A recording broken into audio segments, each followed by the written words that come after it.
Hello students, आज हम पढ़ने वाले हैं जीन विनिमय या क्रॉसिंग ओवर, है ना। इसके पहले हम पढ़े थे लिंकेज या सहलग्नता। सहलग्नता क्या था? सहलग्नता दो जीन्स यदि क्रोमोसोम पर पास पास स्थित है तो वो कहलाता है, और एक साथ इनहेरिट होते हैं या अगली पीढ़ी में लगातार वंशागत होते हैं तो वह स्थिति कहलाती है सहलग्नता।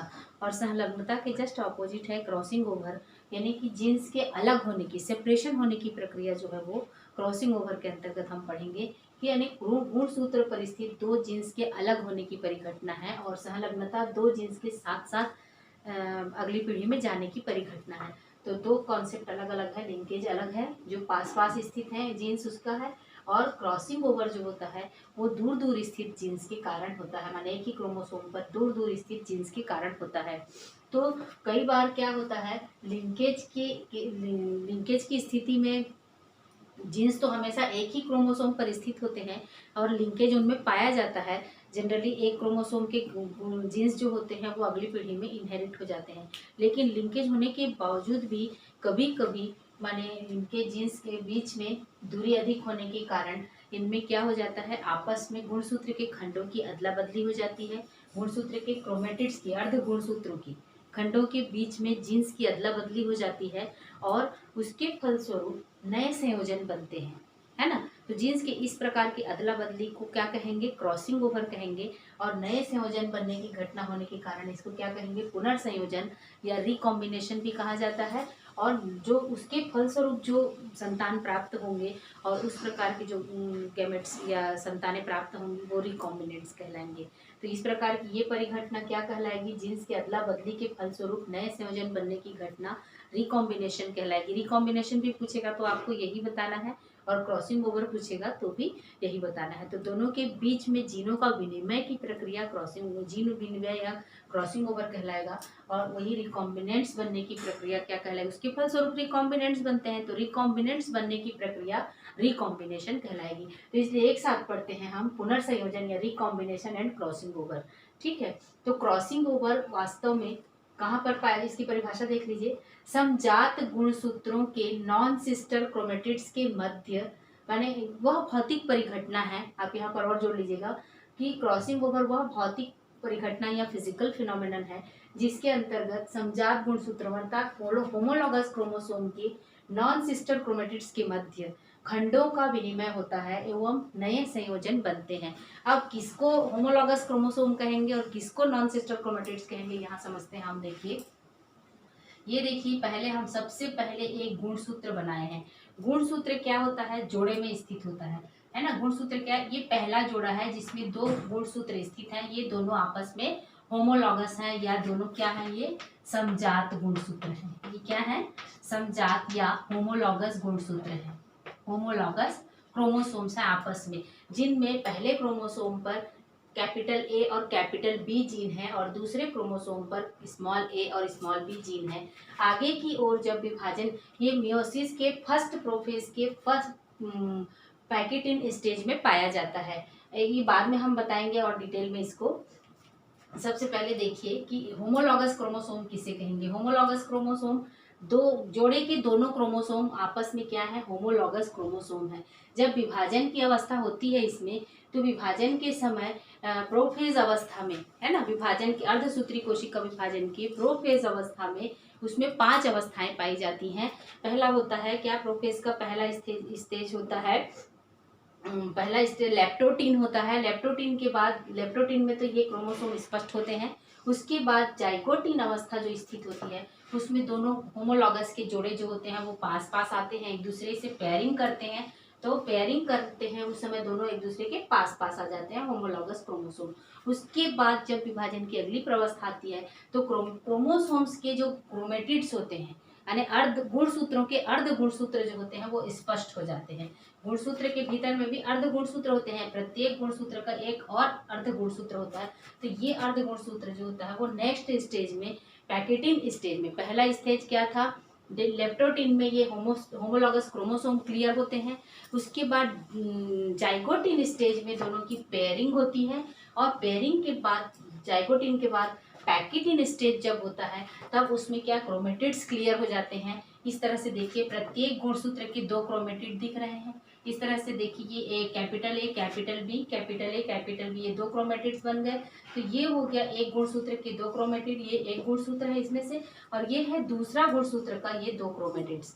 तो इस तरह से 4 क्रोमेटिड हमको एक ही स्थान पर दिखाई पड़ रहे हैं। क्रोमेटिड मतलब अर्ध गुणसूत्र और क्रोमोसोम मतलब गुणसूत्र। तो इस तरह से एक क्रोमोसोम के 2 क्रोमेटिड, एक क्रोमोसोम के 2 क्रोमेटिड, तो 2 क्रोमोसोम के चारों क्रोमेटिड जो है वो एक स्थान पर हमको दिखाई पड़ते हैं, क्योंकि दोनों की यहाँ पर पेयरिंग हो चुकी है, पास पास आ गए हैं दोनों। तो इसमें अब ये देखिए एक ही क्रोमोसोम के दोनों क्रोमेटिड कहलाते हैं सिस्टर क्रोमेटिड, और ये एक दूसरे क्रोमोसोम के, माने इस क्रोमोसोम का दूसरा क्रोमेटिड और इसका दोनों क्रोमेटिड आपस में नॉन सिस्टर क्रोमेटिड कहलाएंगे। मतलब एक दूसरे के जो भाग होते हैं, एक दूसरे के क्रोमेटिड नॉन सिस्टर क्रोमेटिड कहलाएंगे। ये दोनों आपस में नॉन सिस्टर हैं और ये दोनों आपस में नॉन सिस्टर क्रोमेटिड्स हैं। ये दोनों आपस में नॉन सिस्टर और ये दोनों आपस में नॉन सिस्टर हैं। जबकि ये दोनों आपस में सेम क्रोमोसोम के दोनों क्रोमेटिड आपस में सिस्टर क्रोमेटिड हैं, और ये भी सेम क्रोमोसोम के दोनों क्रोमेटिड्स आपस में सिस्टर क्रोमेटिड्स हैं। तो अब यहाँ पर परिभाषा में देखिए समजात गुणसूत्र की, ये क्या हो गए, अब ये समजात गुणसूत्र हो गए। नॉन सिस्टर क्रोमेटिड, उनके नॉन सिस्टर क्रोमेटिड्स के मध्य खंडों का विनिमय, यहाँ पर देखिए कुछ खंडों का विनिमय हो रहा है, खंडों का विनिमय होता है एवं नए संयोजन बनते हैं। उसके फलस्वरूप देखिए 4 प्रकार के दो नए संयोजन बनते हैं। तो ये प्रक्रिया क्या पूरी कहलाएगी, क्रॉसिंग ओवर या जीन विनिमय कहलाता है, क्योंकि जीन के खंडों की अदला बदली आपस में हो रही है। तो क्या पहला परिभाषा कैसे हो जाएगा, समजात गुणसूत्र मतलब होमोलॉगस क्रोमोसोम के नॉन सिस्टर क्रोमेटिड्स के बीच जीन के खंडों की अदला बदली हो जाती है। तो यह प्रक्रिया कहलाता है रिकॉम्बिनेशन या क्रॉसिंग ओवर या जीन विनिमय, और उसके फलस्वरूप 2 नए कॉम्बिनेशन बनते हैं या नए रिकॉम्बिनेशन या नए संयोजन बनते हैं।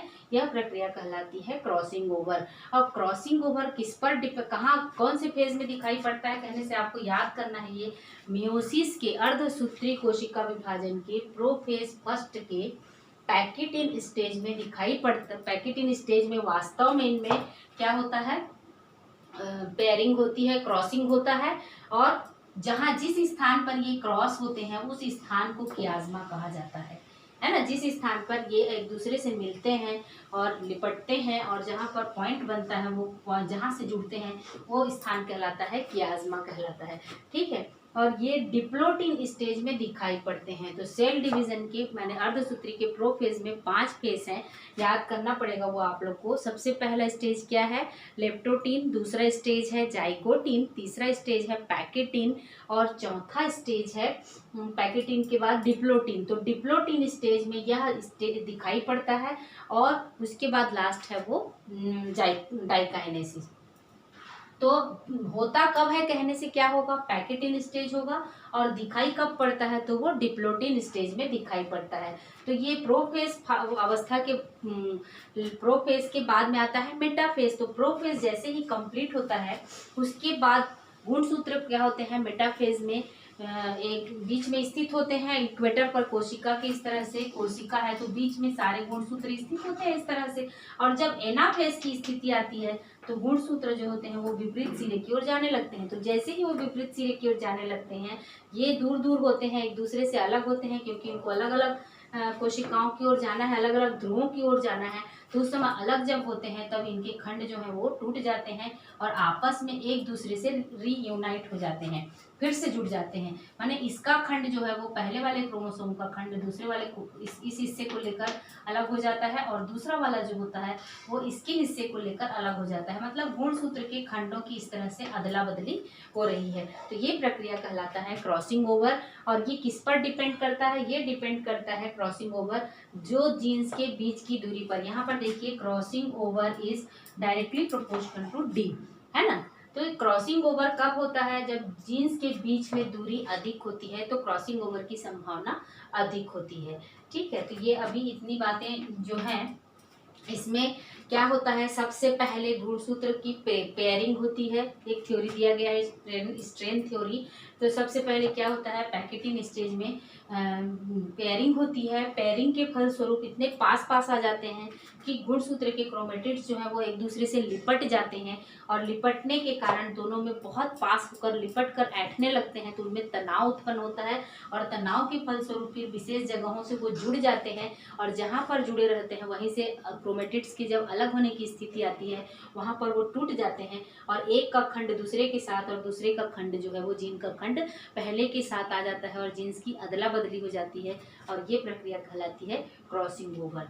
तो ये हो गया क्रॉसिंग ओवर की थ्योरी। अब इसको हम एक एग्जाम्पल के माध्यम से समझेंगे, और इसके फलस्वरूप देखिए 4 प्रकार के गैमेट्स बनते हैं। क्रॉसिंग ओवर हो गया इस तरह से। अब 4 प्रकार के गैमेट बनेंगे, capital A, capital B, capital A इसके साथ में स्मॉल बी के साथ में देखिए कॉम्बिनेशन हो गया कैपिटल ए स्मॉल बी, और स्मॉल ए के साथ में देखिए यहाँ पर कैपिटल बी आ गया तो स्मॉल ए कैपिटल बी, और यहाँ पर देखिए स्मॉल ए स्मॉल बी।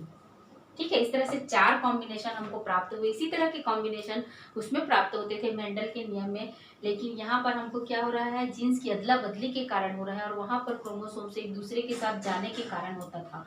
तो यहाँ जीन्स की अदला बदली के कारण क्या 4 प्रकार के कॉम्बिनेशन हमको मिले।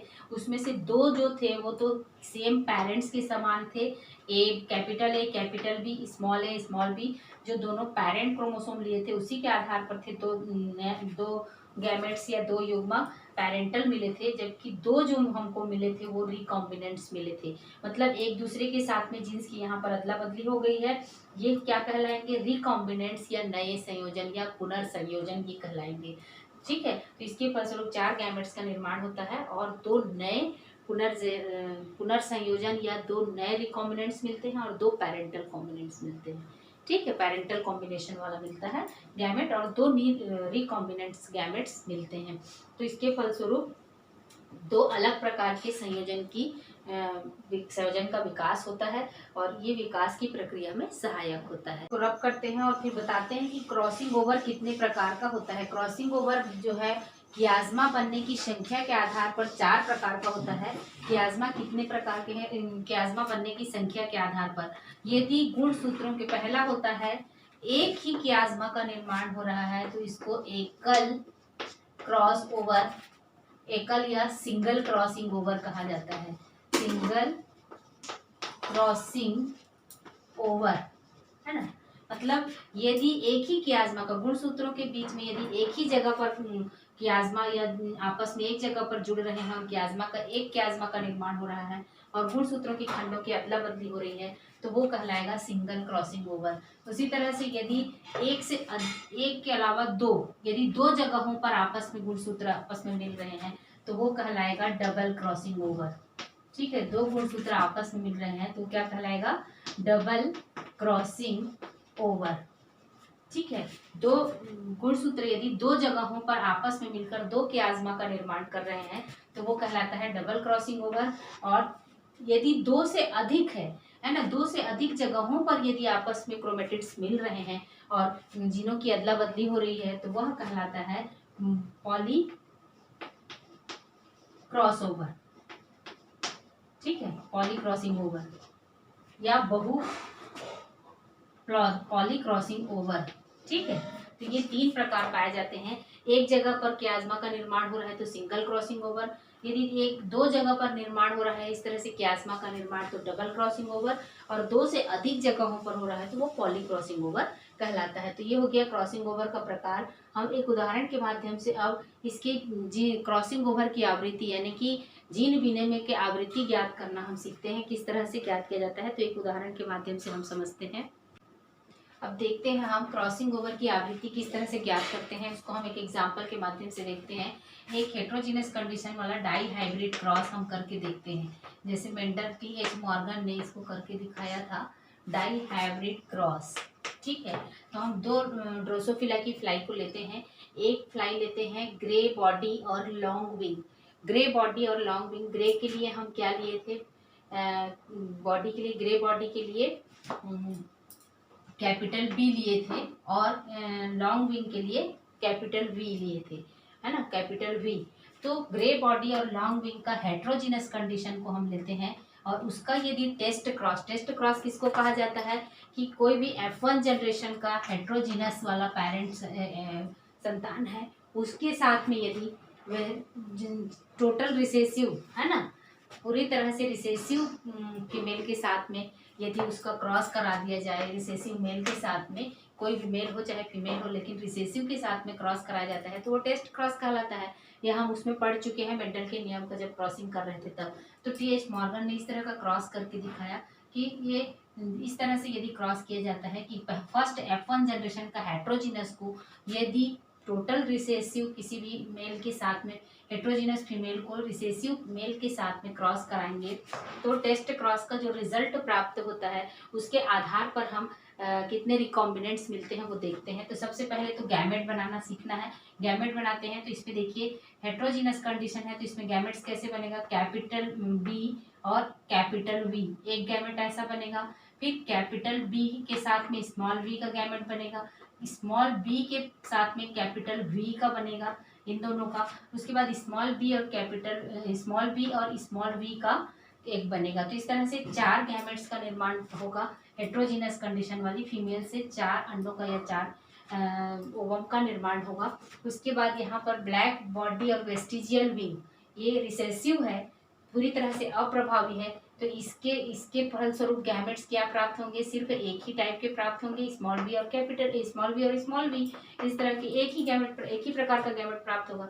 तो इसका यदि इनके साथ में क्रॉसिंग कराया जाए चारों गैमेट्स के साथ में तो किस तरह के 4 प्रकार के एनिमल फ्लाई प्राप्त होंगे देखिए।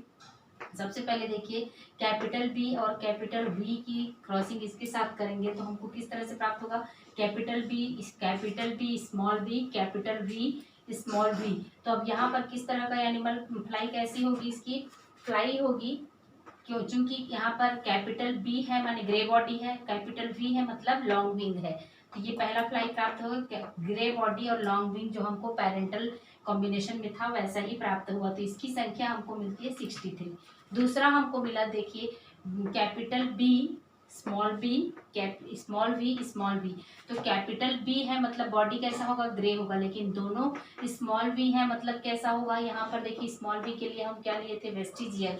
तो ये क्या हो गया, ग्रे कलर इसका होगा बॉडी का कलर और विंग इसके जैसा होगा। तो ग्रे और वेस्टिजियल हमको इसकी संख्या मिली 12 है ना, 12 मिली। उसके बाद इसको हम देखते हैं कि स्मॉल बी कैपिटल वी और स्मॉल वी। तो चूंकि स्मॉल बी किसके लिए था, स्मॉल बी जो है वो हमको ब्लैक बॉडी के लिए था। तो कैसे प्राप्त होगी, ब्लैक बॉडी और कैपिटल वी और स्मॉल वी है। तो कैपिटल वी के लिए हम क्या लिए थे, लॉन्ग विंग के लिए थे। तो यहाँ पर ब्लैक बॉडी और लॉन्ग विंग वाली फीमेल मिलेगी हमको, कितना मिलेगी 13। उसके बाद देखिए स्मॉल बी, तो ये टोटल रिसेसिव है। टोटल रिसेसिव कैसा था, या प्रभावी ब्लैक बॉडी और वेस्टिजियल विंग। तो ये हो गया ब्लैक बॉडी और वेस्टिजियल विंग। तो 4 प्रकार के मिले जिसमें इनकी संख्या 62 थी और पहले वाले की संख्या जो ग्रे और लॉन्ग, जो हम पहला फीमेल लिए थे ग्रे बॉडी लॉन्ग विंग वाली, वो वैसी फ्लाई हमको मिली 63 और ब्लैक बॉडी और वेस्टिजियल विंग वाली मिली हमको 62। ये दोनों पैरेंटल कॉम्बिनेशन थे। लेकिन जो 2 नए हमको मिले वो कौन से थी, ग्रे बॉडी और वेस्टिजियल विंग वाली 12 और ब्लैक बॉडी और लॉन्ग विंग वाली 13। तो ये दोनों कैसे थे, हमको जो पेरेंट में जो लक्षण लेकर क्रॉस कराए थे वैसा नहीं था, बल्कि दोनों नए कॉम्बिनेशन हमको प्राप्त हुए। तो यही नए कॉम्बिनेशन किस कारण से प्राप्त हुए, क्रॉसिंग ओवर के कारण प्राप्त हुए, जिनकी अदला बदली के कारण, और इनकी संख्या हमको मिली 12 और 13। तो टोटल जो थे सारे के सारे टोटल 63 + 12 + 13 + 62 = 150। मतलब इस टेस्ट क्रॉस के फलस्वरूप कुल संततियों की संख्या कितनी हमको प्राप्त हुई, 150 प्राप्त हुई। तो अब उसकी आवृत्ति हम इसी आधार पर ज्ञात करते हैं कि कितनी संख्या प्राप्त हुई। अब देखिए क्रॉसिंग ओवर की फ्रीक्वेंसी या आवृत्ति बराबर टेस्ट क्रॉस में पुनर्संयोजन की संख्या, टेस्ट क्रॉस किए हैं हम, इस टोटल रिसेसिव के साथ में हेट्रोजीनस फीमेल को क्रॉस कराए हैं, वो टेस्ट क्रॉस है।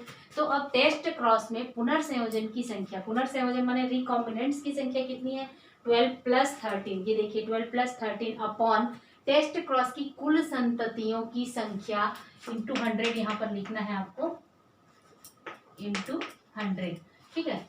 तो पुनर्संयोजन की संख्या हो गया 12 + 13, यहाँ से हमने लिया 12 + 13, और टेस्ट क्रॉस की कुल संततियों की संख्या कितनी है, 150 है, 150। तो इस तरह से अब इसको हम पूरे सॉल्व करेंगे तो कितना हमको प्राप्त होगा, 16.7% नए कॉम्बिनेशन प्राप्त होते हैं। तो यही इसकी क्या हो गई, क्रॉसिंग ओवर की आवृत्ति हो गई 16.7, जो नए कॉम्बिनेशन प्राप्त हुए वो क्रॉसिंग ओवर की आवृत्ति हो गई। तो इसी तरह से अब पैरेंटल कॉम्बिनेशन को कैसे निकालेंगे, 100 - 16.7% करेंगे तो कितना प्राप्त होगा, 83.3%। तो लिंकेज का परसेंटेज भी इसी आधार पर निकालते हैं। पैरेंटल कॉम्बिनेशन जो आता है वो लिंकेज को शो करता है, लिंकेज का परसेंटेज शो करता है, जबकि जो नॉन पैरेंटल या न्यू कॉम्बिनेशन मिलते हैं वो हमको क्या, क्रॉसिंग ओवर का परसेंटेज शो करता है। तो इसी क्रॉसिंग ओवर के परसेंटेज के आधार पर ही हम लिंकेज मैप तैयार करते हैं। लिंकेज मैप तैयार किया जाता है, उसको स्टुअर्ट वेंट ने, है ना, लिंकेज मैप को तैयार किया था स्टुअर्ट वेंट ने, और इसी फ्रीक्वेंसी के को आधार बनाकर, अब फ्रीक्वेंसी के आधार पर ही लिंकेज मैप को तैयार किया जाता है। तो फ्रीक्वेंसी को किस तरह से आधार बनाया था कि 1% क्रॉसिंग ओवर बराबर 1 सेंटीमॉर्गन यूनिट बनाया, 1 सेंटीमॉर्गन। और मॉर्गन के योगदान के आधार के कारण उसके यूनिट को, जीन्स के बीच की दूरी को नापने के लिए सेंटीमॉर्गन यूनिट बनाया गया। सेंटीमॉर्गन, उनके यूनिट को सेंटीमॉर्गन कहा गया। तो 1 सेंटीमॉर्गन बराबर 1% क्रॉसिंग ओवर हुआ। तो इसी चीज को आधार मानकर स्टुअर्ट वेंट ने लिंकेज मैप तैयार किया, और जीन्स के बीच की दूरी को हम उस आधार पर ज्ञात कर सकते हैं। तो ये हो गया क्रॉसिंग ओवर। और रिकॉम्बिनेशन, उसका आपको क्या पढ़ना है, सबसे पहले आपको पढ़ना है कि उसकी परिभाषा क्या है और उसका प्रकार पढ़ना है। उसके बाद उसको किस तरह से उसकी फ्रीक्वेंसी निकाली जाती है। तो इस पर क्वेश्चन इस तरह से पूछा जाता है कि इस तरह से कुछ दे देंगे आपको परसेंटेज, इनके एनिमल्स की संख्या को दिया जाएगा, और उसके बाद इसमें से क्रॉसिंग ओवर की आवृत्ति निकालिए करके पूछा जा सकता है। तो ये हो गया। अब क्रॉसिंग ओवर को प्रभावित करने वाले कारक कौन से हैं, तो क्रॉसिंग ओवर को प्रभावित करने वाले कारक होते हैं दूरी।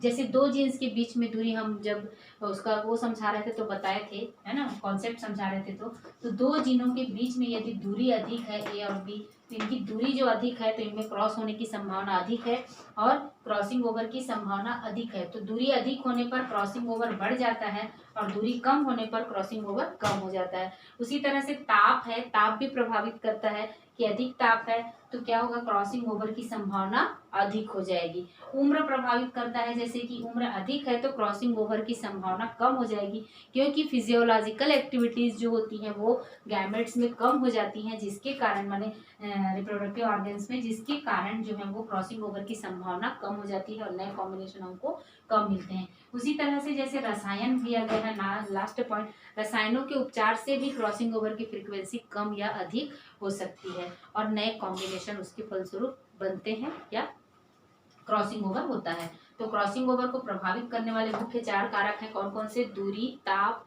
उम्र और रसायन। अब इसका महत्व क्या होगा, क्रॉसिंग ओवर का महत्व ये होगा कि नए कॉम्बिनेशन बन रहे हैं, है ना, तो नए कॉम्बिनेशन बन रहे हैं तो इसके कारण विकास में सहायक है ना, नए नए संयोजन बनने के कारण नई जाति के विकास में क्रॉसिंग ओवर का महत्वपूर्ण योगदान है।